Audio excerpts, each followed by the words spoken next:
Turn on the torch, light up the flame, time to melt some glass, my friends.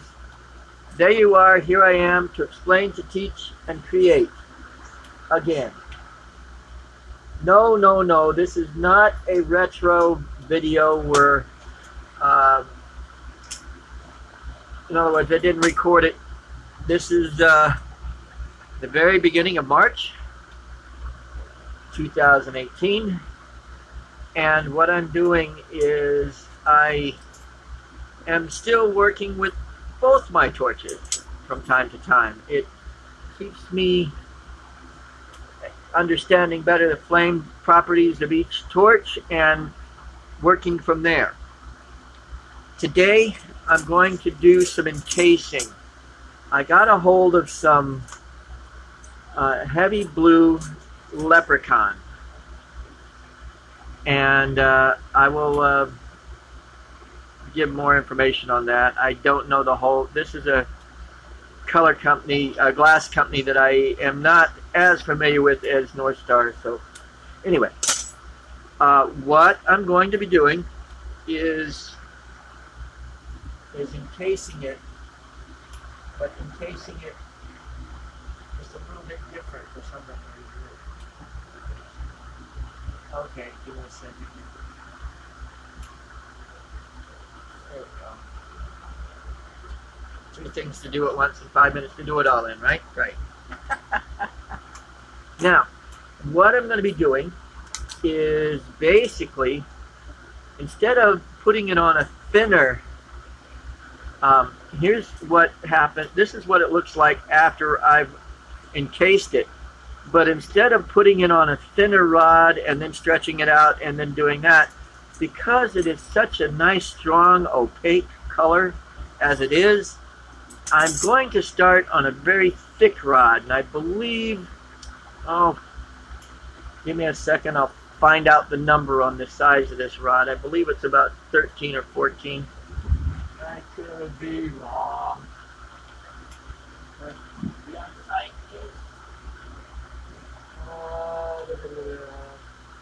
15 rod. There we go. 15 mil. Anyway, I got this because I knew I was going to start doing bigger marbles because I've got the new oven and stuff. So, and adding more glass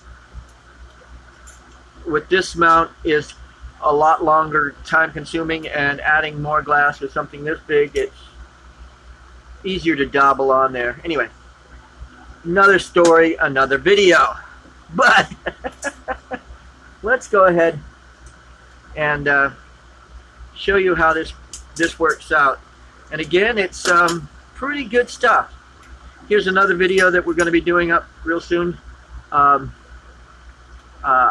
didn't do this video, but I am starting to do more of my goblets again. And she turned out really, really nice. A little bit leaning to the left. I'm not sure. No, wait.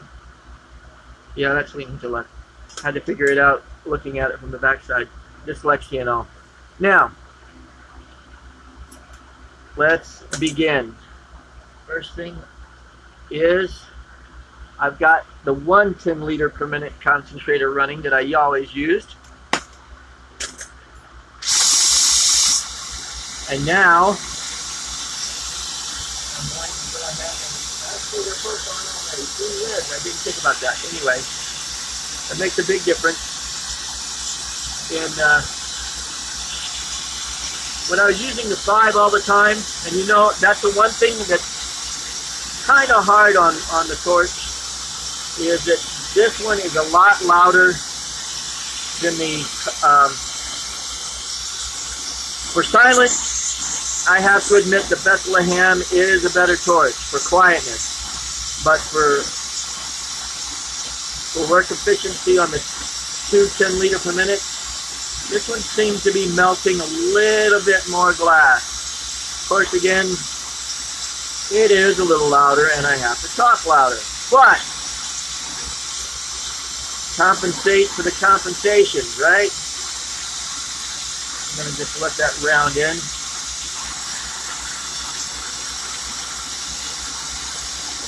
And that color, this color, I'm really looking forward to putting it in like some dragons and some other things all by itself, and even in some marbles and stuff. So it's definitely a color worth exploring what I can do with it.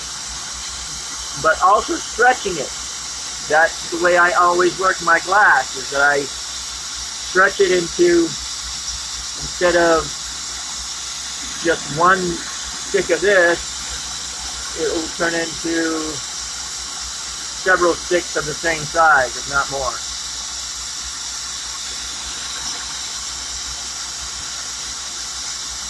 And basically I'm layering it, one right after the other. And also, here's a new trick that I've started doing.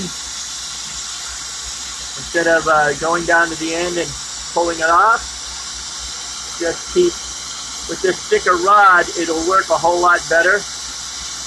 Because if it's a thinner rod, it'll start slumping a whole lot easier. But this will just stop that tuff from happening, and where it would stretch and crack out at the bottom. Which is another, you know, just if it works for you, fine. If it doesn't work for you, that's fine too. You don't have to use this method. I am just demonstrating it so that people can get a chance to come up with new ideas. My wife used to say I'm full of it. Ideas, that is, guys. Ideas. Come on now. Think about it. Anyway. I know, she probably just thought I was full of it. That's all. Anyway. And basically layering it on, piece by piece, line for line. And it's starting, with this flame here, it's starting to get a little warm at my fingers where it's at right now. So this is where the adding a little bit more onto it would help.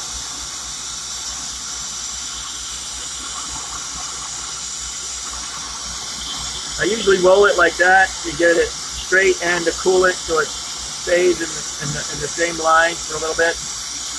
As you can see, there might have been a little cracking going on, the stressing, but it's pretty okay for what we're doing. It shouldn't fall off anytime soon.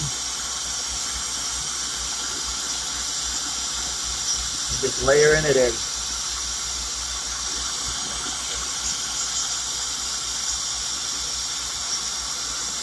Okay. Now, after it's all layered in, I roll it and smooth it over a little bit, or actually I can twist it too, but I'll do that later. I'm just going to smooth it up a little bit and then layer the clear over this. Just like I always do, encasing. And again, this stretches the color. It comes out really, really nice for what I'm going to do with it. Making figurines. Anything that glitters, people will pay the gold for. Is my motto on that. So just keep on keeping on, I guess.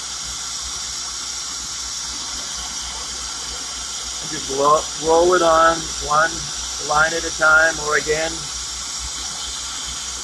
back and forth, back and forth. That'll get it done too. And as you can see, I use both hands to do this. It may look like I'm just using one hand to draw the glass on with one side, but I'm also using the left hand to pull it so that I'm not having to draw very far, very fast, and to control where the glass is in the flame. You're working with two hands at one time. That's all I'm trying to get at there. And you got about another couple of lines here. And you can usually tell when you've encased it all, because it's the color that's not as encased sort of glows a little bit brighter orange. So you can say that's where I need to continue working and layering more clear over it. And I think we're at that point where we've got it all covered. Well, maybe a little bit here. There we go. Now, I'm going to switch hands. Ooh, it looks like we've got another little place I missed. Again, you can see it because it's, I don't know if you can see it on the screen, but it's a brighter orange color than the layered clear that I've already put over it, the encasing of the clear that I've already put over it. And now again, switch back over. And I'm basically going to just stretch these out in the rod to be used for whenever, whatever. And I twist this, and you saw that in the finished product that I showed you. And this is where it comes in, and as you twist it, it adds an interesting swirl pattern to the glass itself, which is pretty cool. You know what I mean.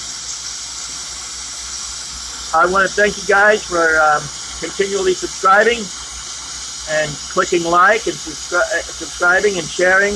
That's fine too. I'm looking forward to more and more.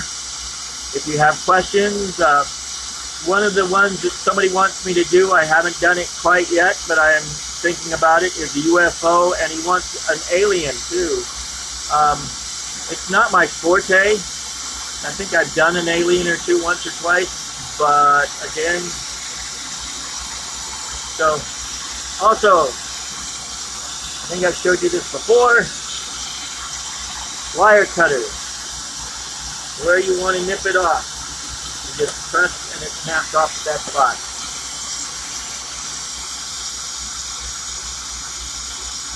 Or you could put a cold weld there and just tap it off too, like I'm doing on this one. I'll show you when we get there.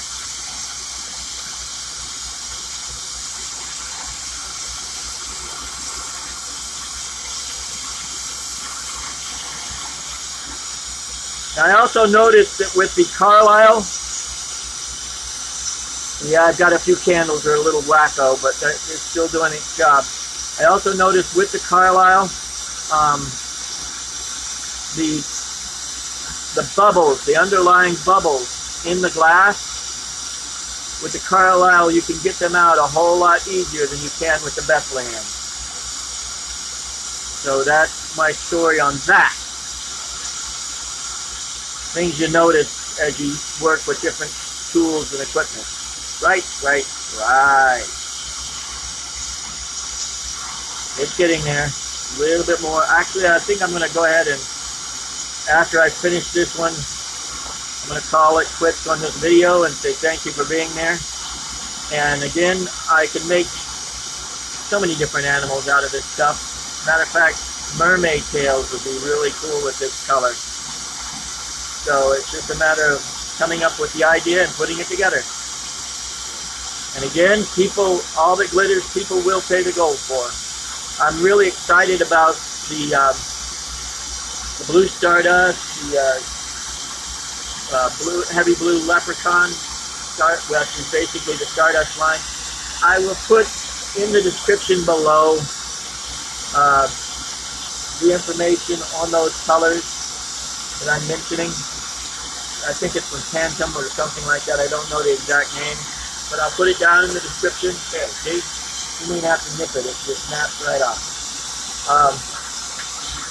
So with that, thank you very much for being there. And as always, carpe vitro, and enjoy your day.